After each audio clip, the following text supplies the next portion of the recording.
Selamat pagi. Ayo kita memuji Tuhan. Pagi semuanya, haleluya.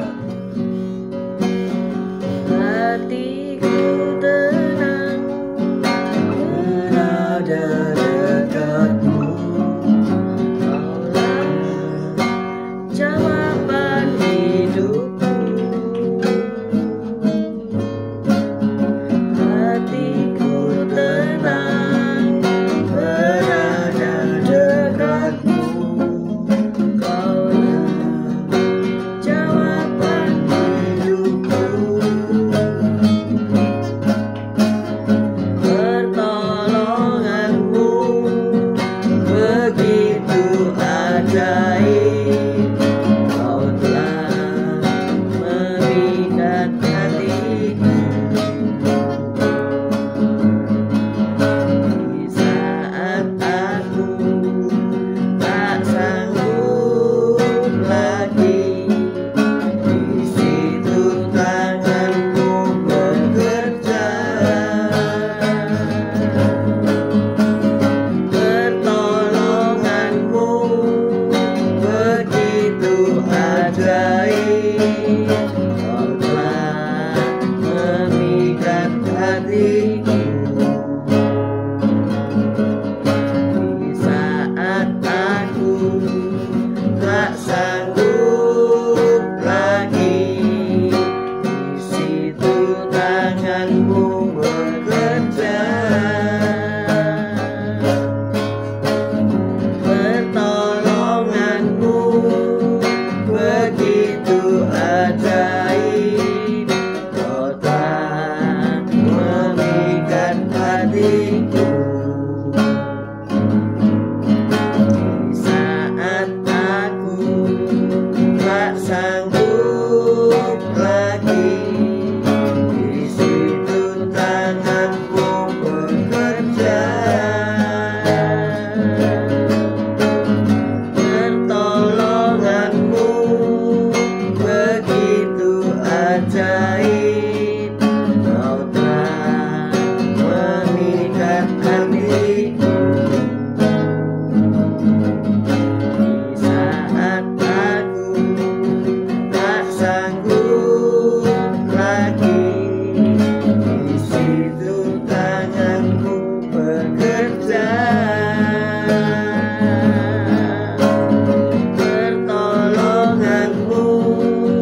berdoa. Ya Bapa saat pagi, ya syukur Kau baik, Kau sungguh Allah yang sungguh sangat baik. Kau adalah penolongku. Haleluya, puji Tuhan. Pagi hari ini Kau tetap menyertai kami dalam siaran kepala siaran pagi hari ini, ya Tuhan Yesus. Sebentar lagi Kau baca firman-Mu, merenungkan firman-Mu, Kau buka hati pikiran kami agar kami dapat menerima firman-Mu. Berikan roh pengertian bagi kami agar kami mengerti akan firman-Mu, dan berikan iman yang kuat bagi kami agar kami dapat melakukan firman-Mu dalam kehidupan kami, ya Tuhan Yesus. Serahkan kehidupan kami sepanjang hari ini bersama semua rekan-rekan peserta daripada renungan pagi hari ini ke dalam tangan-Mu, di dalam kuat kuasa-Mu, di dalam perlindungan-Mu, di dalam penyertaan-Mu, di dalam kasih-Mu, juga di dalam berkat-Mu, ya Tuhan. Dan Kau tetap berikan kesehatan, kekuatan bagi tubuh kami agar kami dapat melayani Kau lebih lagi. Dalam nama Yesus kami sudah berdoa dan mengucap syukur. Amin, amin, amin. Haleluya, Tuhan. Kita baca Ibrani 2 ayat 9 sampai 18. Ibrani 2 ayat 9 sampai 18. Ibrani 2 ayat 8 sampai 19. Tetapi Dia yang untuk waktu yang singkat dibuat sedikit lebih rendah daripada malaikat-malaikat, yaitu Yesus, kita lihat, yang oleh karena penderitaan maut dimahkotai dengan kemuliaan dan hormat, supaya oleh kasih karunia Allah Ia mengalami maut bagi semua manusia. Sebab memang sesuai dengan keadaan Allah yang baginya dan olehnya segala sesuatu dijadikan, yaitu Allah yang membawa banyak orang kepada kemuliaan, juga menyempurnakan Yesus yang memimpin mereka kepada keselamatan dengan penderitaan. Sebab Ia yang menguduskan dan mereka yang dikuduskan, mereka semua berasal dari satu. Itulah sebabnya Ia tidak malu menyebut mereka saudara. Katanya, Aku akan memberitakan namamu kepada saudara-saudaraku dan memuji-muji Engkau di tengah-tengah jemaat. Dan lagi, Aku akan menaruh kepercayaan kepadanya. Dan lagi, sesungguhnya inilah aku dan anak-anak yang telah diberikan Allah kepadaku. Karena anak-anak itu adalah anak-anak dari darah dan daging, maka Ia juga menjadi sama dengan mereka dan mendapat bagian dalam keadaan mereka, supaya oleh kematiannya Ia memusnahkan dia, yaitu iblis yang berkuasa atas maut. Dan supaya dengan jalan demikian Ia membebaskan mereka yang seumur hidupnya berada dalam perhambaan oleh karena takutnya kepada maut. Sebab sesungguhnya bukan malaikat-malaikat yang Ia kasihani, tetapi keturunan Abraham yang Ia kasihani. Amin. Amin, amin. Kita baca sekali lagi Ibrani 2 ayat 14 ya. Ibrani 2 ayat 14. Karena anak-anak itu adalah anak-anak dari darah dan daging, maka Ia juga menjadi sama dengan mereka dan mendapat bagian dalam keadaan mereka, supaya oleh kematiannya Ia memusnahkan dia, yaitu iblis yang berkuasa atas maut. Amin. Amin. Nah, pernahkah Anda berpikiran seperti ayat ini ya? Yesus sendiri menjadi sama dengan mereka dan hidup dalam keadaan manusia, supaya dengan kematiannya Ia dapat menghancurkan iblis. Ketika kita menjadi orang yang rendah hati, tidak sombong, maka iblis kalah, saudara ya. Satu hal, iblis itu jatuh karena sombong. Ya, kejatuhan iblis, dia seorang malaikat, bahkan pembawa puji-pujian ya. Tubuhnya itu penuh dengan alat musik ya. Jadi dialah pemimpin pujian di surga. Sombong ya, orang kalau cantik, gagah, perkasa, penuh talenta, itu dipastikan sombong. Bener nggak ya Pak Gem? Pasti. Pasti. Kita Pasti semua. dia ada. Walaupun mungkin sudah bertobat, tapi garis-garis kesombongannya itu masih kelihatan ya. Apalagi kalau pemegang award ya, punya piala satu rumah ya. Saya pernah ke rumah seorang penjahit baju ya, yang luar biasa talentanya ya. Ia juga pandai melukis ya, menggambar. Jadi model-model baju itu dengan mudah dia gambar gitu ya. Dan dia juga penjahit yang handal ya. Menurun ke anaknya ya. Anaknya itu jago gambar sedari kecil ya. Sampai di dinding rumahnya itu penuh dengan piala-piala gitu ya. Setiap mengikuti perlombaan pasti juara. Ya pasti juara ya. Dulu kan sering ya perlombaan menggambar tuh di di kabupaten, retail di mall dimanapun. Sekarang nggak tahu ya, apa ya, masih ada nggak ya? Kok rasanya kurang ada pengumuman. Mungkin sudah tidak menggambar dengan tangan, dengan AI ya. Karena keahlian untuk melukis, menggambar dengan tangan itu sekarang jadi langka ya. Dulu saya arsitek kan harus menggambar dengan tangan ya. Jadi menggambar benda-benda, perspektif itu dengan tangan. Artinya tidak pakai alat bantu ya. Sehingga siapa yang bertalenta, berkarunia khusus pasti ciamik gambarnya ya. Ya lumayanlah saya pernah memenangkan lomba-lomba menggambar di kecamatan, di kabupaten, di universitas ya. Memenangkan lomba-lomba. Bahkan bekerja pun masih memenangkan lomba-lomba. Sombong enggak? Sombong saudara. Tapi sekarang sudah enggak ya. Siapa aku? Karena merasa paling bisa, karena merasa paling baik, karena merasa bisa ya. Orang yang merasa bisa itu pasti sombong. Paling tidak angkuh lah. Angkuh kayak burung merak migel. Tahu merak migel? Merak kalau membentangkan ekornya ya, walaupun dia tidak banyak berkokok, tidak banyak bersuara, tapi ketika ia membentangkan ekornya dan berjalan dengan gagah, maka itu merak-merak betina akan mengerubutinya ya. Yang indah itu jantan, terbalik ya. Kalau manusia yang cantik itu wanita ya. Nah di sini kalau binatang itu yang jantan yang cantik ya, nggak tahu kenapa.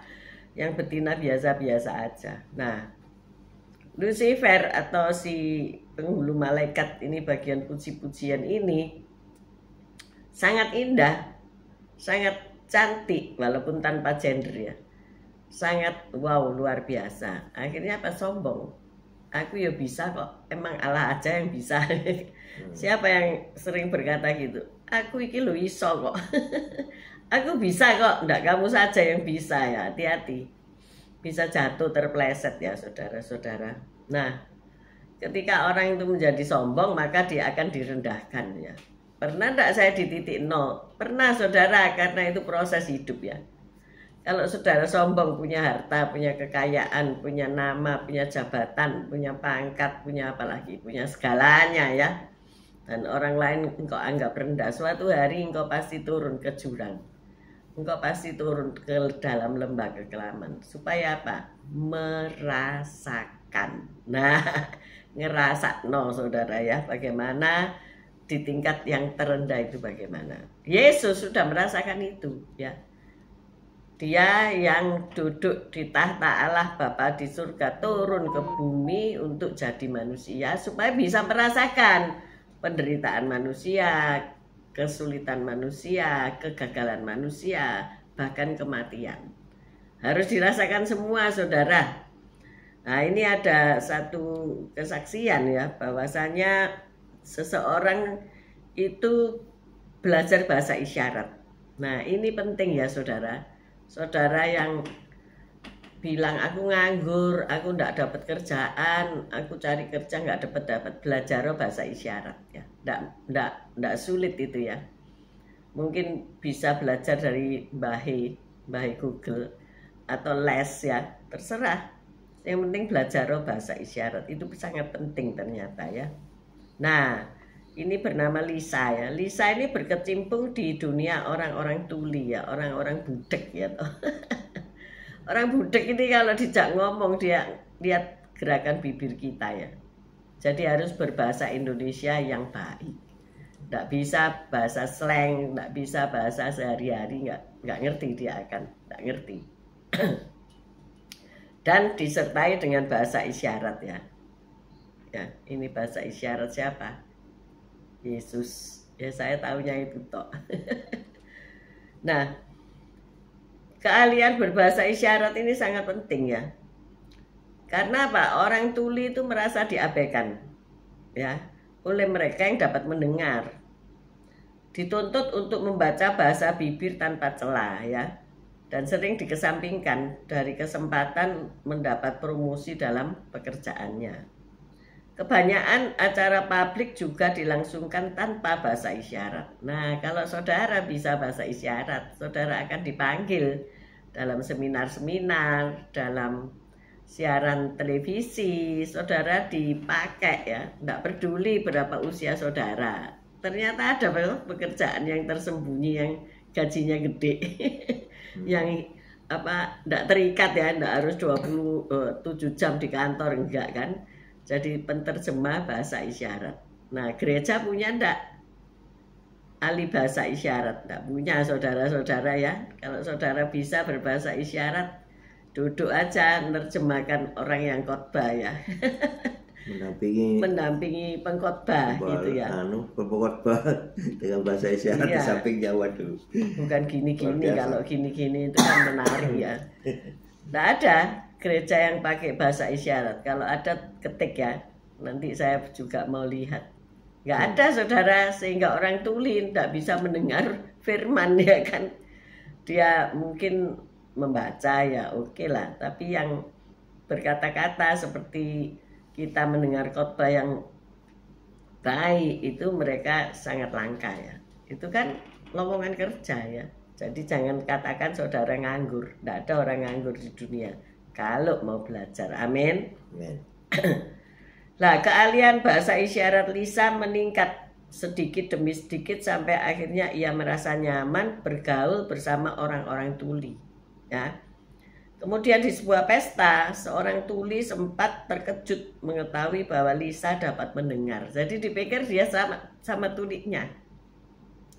Karena selalu pakai bahasa isyarat, dipikir podo wong iki ya. Nggak tahu nih Lisa ini kan dapat mendengar. Lah, sebelum Lisa menanggapi, seorang teman lain menjawab dengan bahasa isyarat. Diomongi gitu ya. Ia memiliki hati seorang tuli. Waduh, luar biasa ya. Jadi bukan telinganya yang tuli, tetapi dia memiliki hati kepada orang-orang tuli ya. Nah, kuncinya adalah kerelaan Lisa untuk hidup di tengah dunia mereka yang tuli ya. Siapa mau hidup sama orang tuli ya? Kayaknya jarang ya kalau nggak dipanggil Tuhan. Kalau nggak diberi talenta itu. Ya, dia menjadi teman bagi penderita tuli tadi ya. Mereka bisa bicara dengan lancar melalui gerakan-gerakan isyarat itu tadi. Saya pernah ada teman saya itu yang dia karena sakit tidak bisa bicara, tapi dia bisa mendengar, ya bisa bicara, tapi tidak bisa bicara. Jadi kalau dia bicara dia harus tulis di cari kertas, ya dia tulis gini. Misalnya aku mau makan gitu ya. Dia tulis aku mau makan. Nah itu saya lupa kalau dia kan bisa mendengar itu. Saya juga ikut-ikut tulis di cari kertas. Ya sebentar lagi ambilkan makanan gitu misalnya ya. Dan saya juga tulis gini, loh dia kan bisa mendengar. Sudah saya berkata kan dia mendengar, gak usah saya tulis itu, tapi saya ketularan saya harus saya tulis. Menular ternyata ya. Kalau saudara bicara dengan orang yang bisu tuli, saudara ketularan dia karena saudara pakai gerakan-gerakan untuk supaya dia bisa mengerti apa yang saudara katakan gitu. Dengan gerakan bibir ya pelan-pelan dia kan harus face to face ya dengan kita, baru dia bisa. Ya memang kita kalau ngomong sama orang tua ya yang pendengarannya sudah menurun, kita harus berhadapan muka ya. Jadi saya selalu katakan ini dia sudah mulai tidak mendengar, saya katakan ini sudah mulai budek, saya katakan. Jadi kalau ngomong sama dia itu harus muka dengan muka, karena dia bisa lihat gerakan bibir kita dan pakai bahasa Indonesia yang benar gitu ya. Nah, Lisa tidak merasa perlu merendahkan diri untuk hidup bersama kaum tuli. Ia merasa tidak berbeda dengan mereka kecuali dalam hal pendengaran. Bisa nggak saudara bergaul dengan disability? Susah kan? Susah.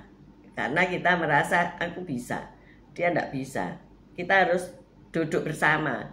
Kita harus ada di tingkat kesamaan. Nah itu tingkat kesamaan ya. Kita yang harus turun. Kita turun, enggak bisa dia yang suruh naik. Dia punya kekurangan ya. Kita yang harus turun sebanding dengan dia, selevel dengan dia ya. Yesus sendiri itu telah merendahkan diri untuk menjangkau kita. Jadi di agama-agama lain itu manusia yang mencari sorga, manusia yang mencari Allah ya. Tetapi di kekristenan itu kualik. Makanya saya sering ngomong Kristen itu kerajaan terbalik ya. Siapa yang mau jadi tertinggi harus jadi yang terendah. Bener gak? Ya. Kita hidup bukan untuk dilayani tetapi untuk melayani. Jadi kalau pelayan-pelayan Tuhan terus tersinggungan itu sih belum cocok. Itu masih dia ada di puncak tangga lagu-lagu ya. Puncak tangga lagu-lagu minggu ini ya. Harus turun peringkat. Turun peringkat sehingga sama dengan yang dilayani. Nah, itu Yesus sudah lakukan. Bahkan coba kita baca Ibrani 2 ayat 9. Ibrani 2 ayat 9.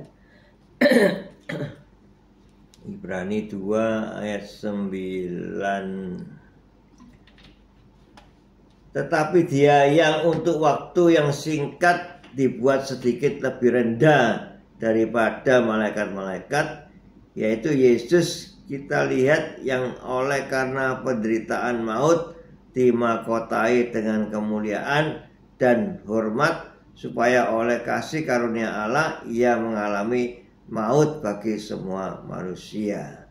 Amin. Dilanjutkan ayat 14. Lanjutkan ayat 14. Karena anak-anak itu adalah anak-anak dari darah dan daging, maka ia juga menjadi sama dengan mereka dan mendapat bagian dalam keadaan mereka, supaya oleh kematiannya ia memusnahkan dia, yaitu iblis yang berkuasa atas maut. Ayat 15.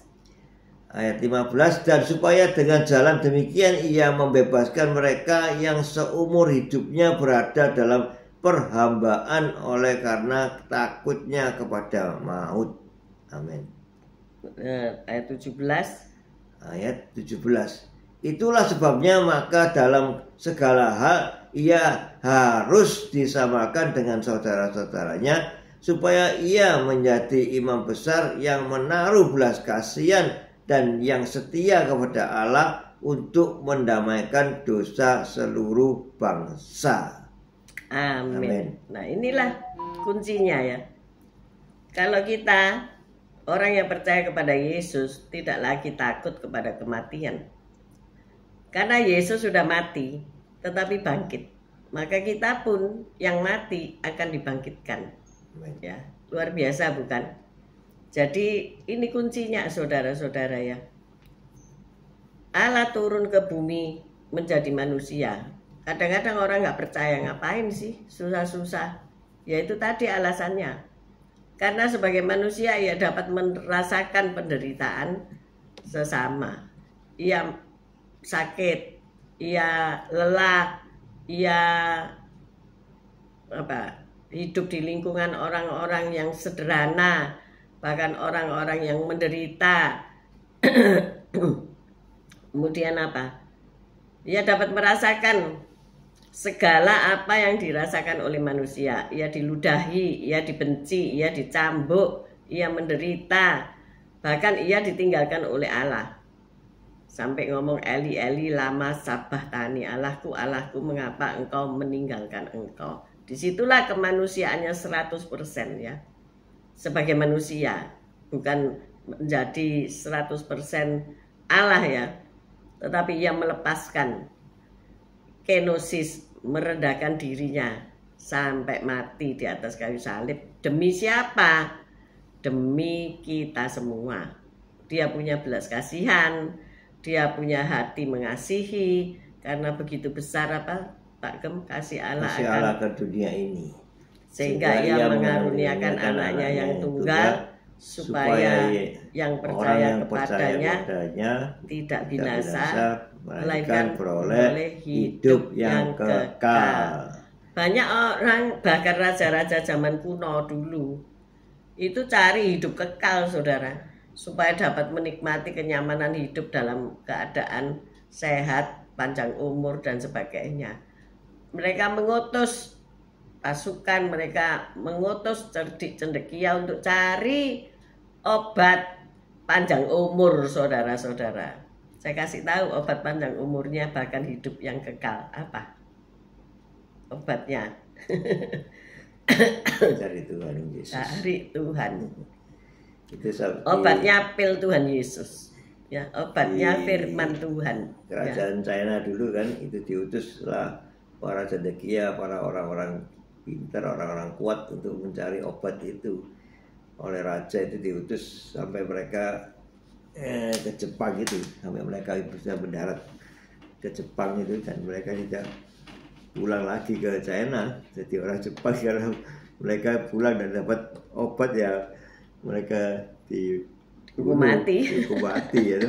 Jadi itu suatu hal yang tidak masuk akal, karena itu raja Jin Seluang itu dia mau hidup selama-lamanya, jadi tidak mau turun takhta, juga tidak mau mati. Jadi dia tutus orang untuk cari obat panjang umur supaya dia bisa terus panjang umur, nggak mati-mati. Nah, waktu itu dia belum ketemu Pak Yusak ya. Kalau dia ketemu Pak Yusak, pasti Pak Yusak cerita, ini loh obat panjang umur, baca firman Tuhan ya. Orang-orang yang mau hidup kekal, bacaan firman ya. Bukan saja panjang umur, tapi hidup selama-lamanya ya. Yaitu ketemu pohon kehidupan. Siapa namanya? Yesus Kristus. Ya, terima dia sebagai juru selamat, engkau pasti hidup kekal selama-lamanya ya. Nggak usah cari obat panjang umur ya. Kalau obat batuk ya perlulah ya.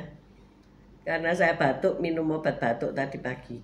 Nah, harus menjadi sama dengan saudara-saudaranya dalam segala hal. Ini Yesus ya.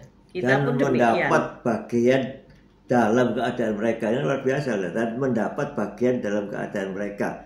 Jadi kalau kita melayani orang itu, bisakah kita mendapat bagian dari mereka, dari penderitaan mereka itu, kita dapat merasakan gitu.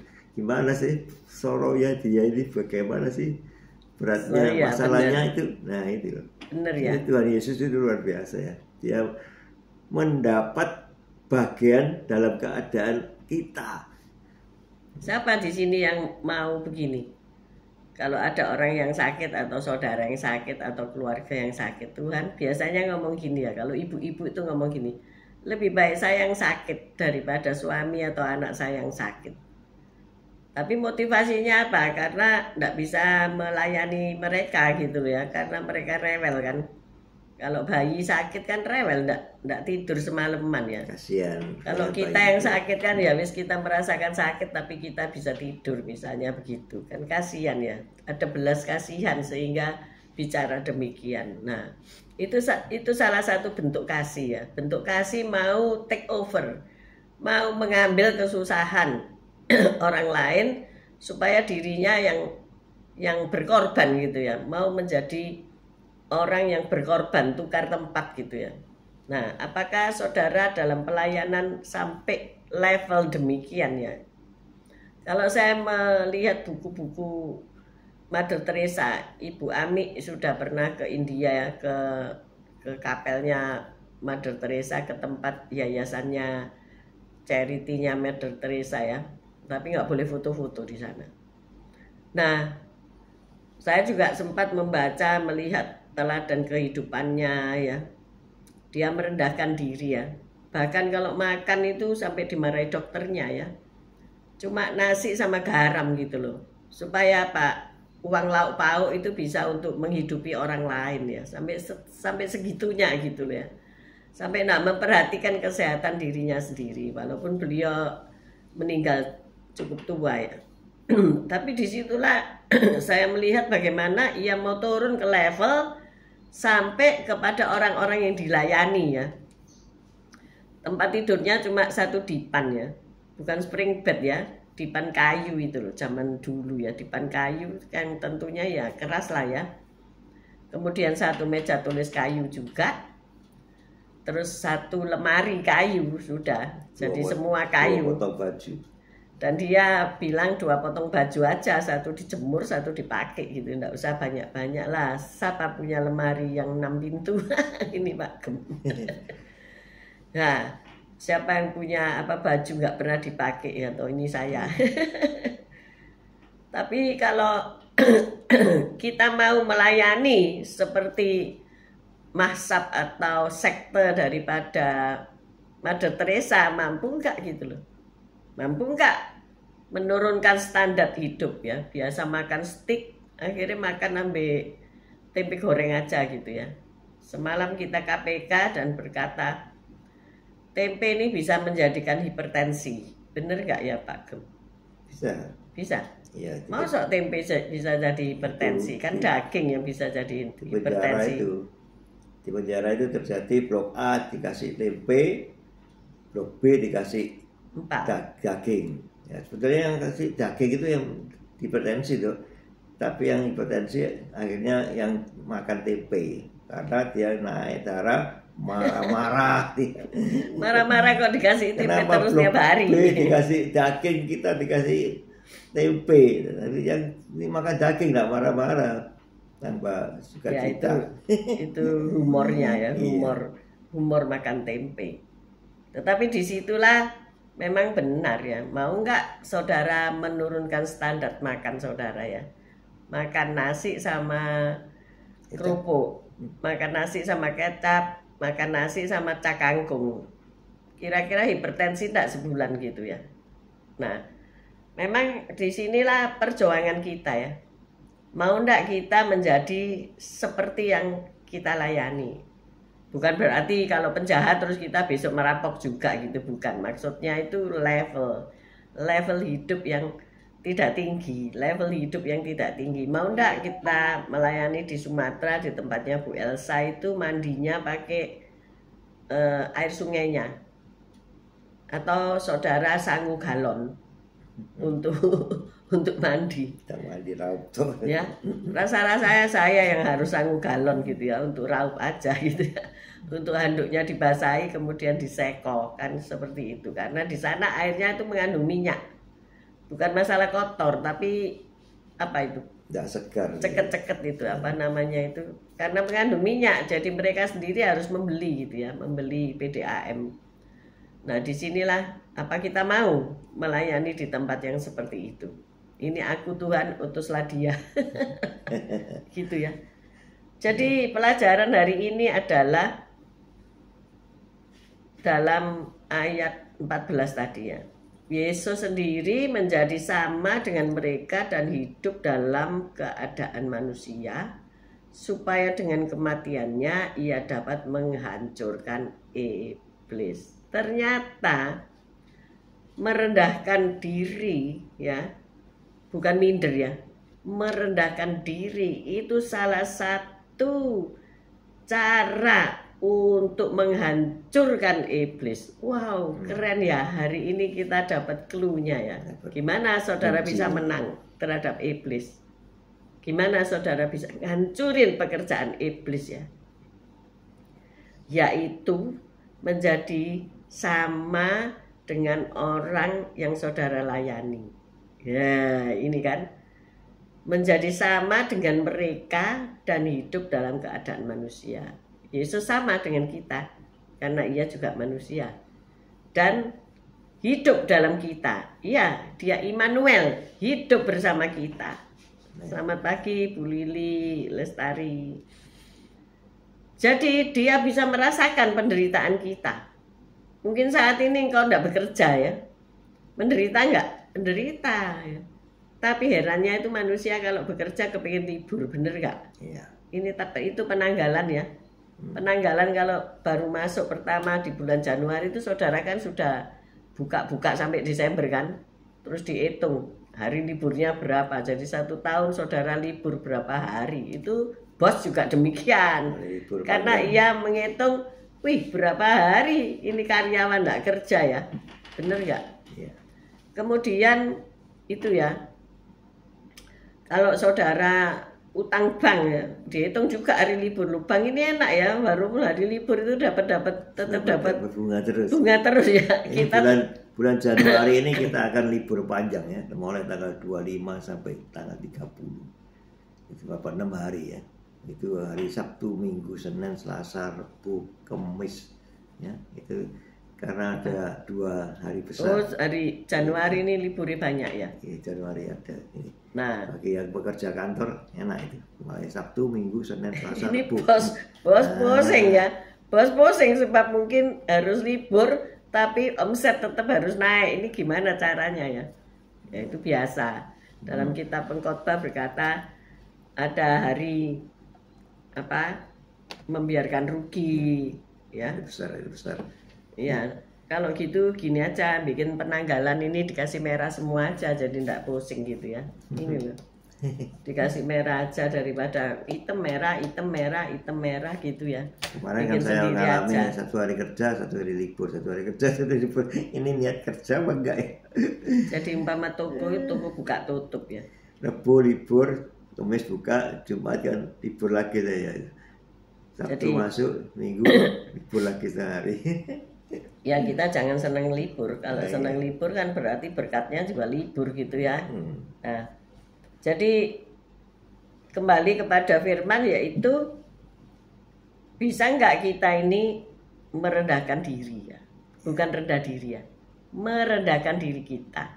Ketika kita melayani seseorang yang papa, yang hina, bisa nggak saudara bergaul sama mereka? Ya, saya apresiasi dengan orang-orang yang melayani di kolong jembatan ya. Mereka mengajar anak-anak dan sebagainya ya. Mereka apa ya? Orang-orang yang melayani orang senior ya. Saya tidak mengatakan lansia lagi. Karena rasanya nek lansia itu dekat dengan apa? Dekat dengan 2 kali 1. 2 kali 1. Dekat dengan iuran kematian, dekat dengan kursi roda, dekat dengan tongkat-tongkat ya. Tongkat-tongkat apa? Pendekar bambu ya. Jadi saya ngomong senior aja. Jadi saya ubah mulai tahun 2025 kita nggak ada usia lanjut, tapi senior, para senior. Nah, itu kan keren lebihan ya. Lebih bisa membanggakan senior.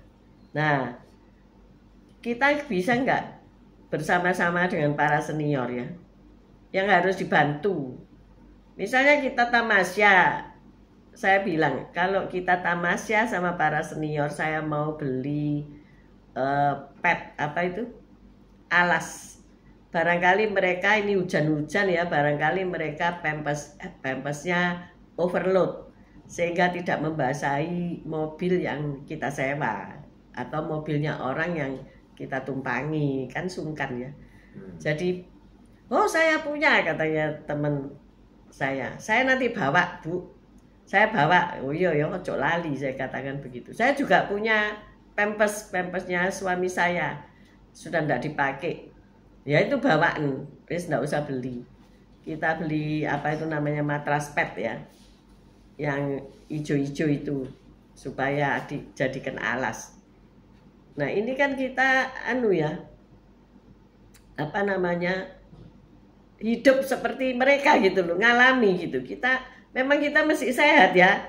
Siapa di sini yang batuk terus keluar air kemih ya? Nah itu berarti permulaan senior. Iya toh, kaget loh. Saudara memang tidak kebelet pipis, tetapi ketika saudara terbatuk-batuk atau wahing bersin, dan saudara tiba-tiba mengeluarkan sedikit gitu ya, loss of control, makanya itu harus senam ya. Meskipun senior harus senam. Saya udah tua kok senamnya gimana ya, melatih otot-otot tubuh kita ya, melatih semua otot lah ya, supaya kita mengotori tempat atau menjadikan risih atau kita mengganggu kenyamanan orang lain. Nah kita harus juga mengerti sampai di level itu ya. Nanti kalau kita sudah tua pun juga begitu ya. Jadi saya anjurkan gini, lain kali kalau pergi ya, senior-senior ini harus diberi tas yang berisi baju, pakaian dalam, ya pampers, ya matras pad, ya pokoknya perlengkapan. Lula koyok bayi ya, bener ya. Iya, kembali lagi seperti baby kan. Supaya apa lah, kalau nanti misalnya hujanan, kebasahan, masuk angin, ngompol, mau bicara, bajunya kena, akhirnya dia sakit pulang masuk angin, maunya happy tapi jadi masuk angin kan enggak enak. Nah itulah kita yang sehat merendahkan diri kita untuk melayani mereka ya, menservis mereka dengan baik ya. Bu Lili nulis apa ini? Di sini mau diubah kerja 4 hari 1 minggu. Jadi 8 jam kali 4 berapa cumaan? 32 hari. 32 jam. Hah? 32 jam. Cuma 4 hari kerja, enak dong, pindah sana aja semua ya. Masalahnya itu kalau jadi hamba Tuhan itu tak kasih tahu ya. Nggak ada jam kerjanya. Jam kerjanya disudo berarti bayaran kita juga disudo. Ya iyalah, bayaran juga menjadi minim ya toh. Cuma digaji 4 hari. Ya, tapi enak jadi hamba Tuhan aja. Nggak ada libur saudara-saudara. Kerjanya 24 jam. Nggak ada libur. Ya. 7 kali 24 jam. 1 minggu. 1 minggu 7 hari ya. Malah tambah minggu kan kerja ya. Nanti saya diundang bicara di Pakuwon ya, di mall, di sebuah gereja di dalam mall itu 3 kali ibadah jam 10, jam 2 sama jam 5 sore. Memang pernah sih saya sekali begitu. Capek lah karena usia ya. Tapi ya seneng lah ya. Jadi saya bisa mengalami hidup di dalam mall dalam tempo 1 hari. Gimana nggak pulang ya, dari pagi buka mall, jam 10 buka mall, mau tutup kan jam 7 malam ya, baru makan malam terus pulang jam 9 misalnya ya, sak dino bleng di dalam mall. Jadi saya bisa merasakan kesulitannya Pak Henry itu hidup di dalam mall itu gimana ya, di dalam toko ya, nggak ada yang dilihat yang lain ya, wis itu aja ya. Masa bisa jaga toko di mall sambil keliling-keliling ya, dimalingi ya. Ya jadi gitulah. Kita harus merendahkan diri untuk dapat melayani orang lain. Pak Yusak ngomong, ini ada komunitas aksi tuli Sidoarjo loh. Ternyata ada loh tempat untuk belajar bahasa isyarat. Organisasi komunitas Bisindo Bahasa Isyarat Indonesia. Nomor teleponnya 089773986669. Nah ini saya mau ngajak ya rekan-rekan pelayan Tuhan yang mau belajar bahasa isyarat ya. Orang-orang yang merasa sudah tidak bisa kemana-mana, maksudnya ya sudah senior, ayo belajar bahasa isyarat. Karena nanti mungkin keluarga kita jadi tuli ya, harus belajar bahasa isyarat ya. Kalau sudah sepuh, bahkan tidak mau ini loh, tidak mau pasang ini loh, earphone ini tidak mau loh ya. Mertua saya kan dibeliin ini, harganya 1 bromfit dimasukkan telinga, tapi dia copot karena katanya gak enak. Ini kan frekuensinya kan tidak enak ya, mengung. Dia bilang gak enak, mengung katanya, terus ditaruh. Loh itu mehong ya toh, Tapi sia-sia lah, Dok, belajar bahasa isyarat gini, mau makan, mau minum, Tuhan Yesus ya. Jadi ayo kita mau menjadi pribadi yang rendah hati. Tahun 2025 ini siapkan diri ya untuk melayani sesama. Amin. Amin. Pertama, melayani Tuhan. Iya. Yang kedua, kita lebih melayani sesama. Amin. Amin. Mari kita berdoa. Haleluya. Terima kasih Tuhan Yesus atas firman-Mu yang menjadi rema di dalam kehidupan kami. Ya Tuhan Yesus, Kau perintahkan kami untuk kami mau merendahkan diri kami ke level yang paling rendah mungkin juga untuk kami dapat melayani orang-orang sekitar kami, sehingga ya derajat kami disamakan dengan mereka sehingga kita bisa melayani dengan sukacita. Tidak ada perbedaan di antara kita karena di level yang sama, disitulah kita bisa melayani sesama itu. Terima kasih Tuhan Yesus, kalau Kau mau pakai kami untuk lebih lagi di dalam melayani pekerjaan-pekerjaan-Mu, ya Tuhan Yesus, tetap Kau menyertai kami, kuatkan kami sehingga kami bisa melayani dengan lebih baik lagi. Amin. Pakai kami lebih lagi Tuhan Yesus, ya Tuhan Yesus, sehingga kami mau Kau pakai sebagai alat-Mu, dan pastinya Kau memberkati kami di dalam kehidupan kami. Makasih Tuhan Yesus, haleluya, amin. Mari kita mengangkat kedua tangan untuk menerima berkat Tuhan. Tuhan memberkati engkau, Tuhan melindungi engkau. Tuhan menyinari engkau dengan wajahnya dan memberikan engkau kasih karunia. Tuhan menghadapkan wajahnya kepadamu dan memberikan engkau damai sejahtera. Terimalah berkat dari Allah Bapa, Putra dan Roh Kudus, berkat kasih, sukacita, damai sejahtera mulai pagi hari ini sampai Maranatha Tuhan Yesus datang untuk kedua kalinya, bahkan sampai selama-lamanya. Mari yang sudah menerima berkat Tuhan katakan bersama, amin, amin, amin. Haleluya, Tuhan. God bless you. Terima kasih sudah bergabung semuanya. Tuhan Yesus memberkati. See you tomorrow guys. Tuhan memberkati. Amin, amin, amin.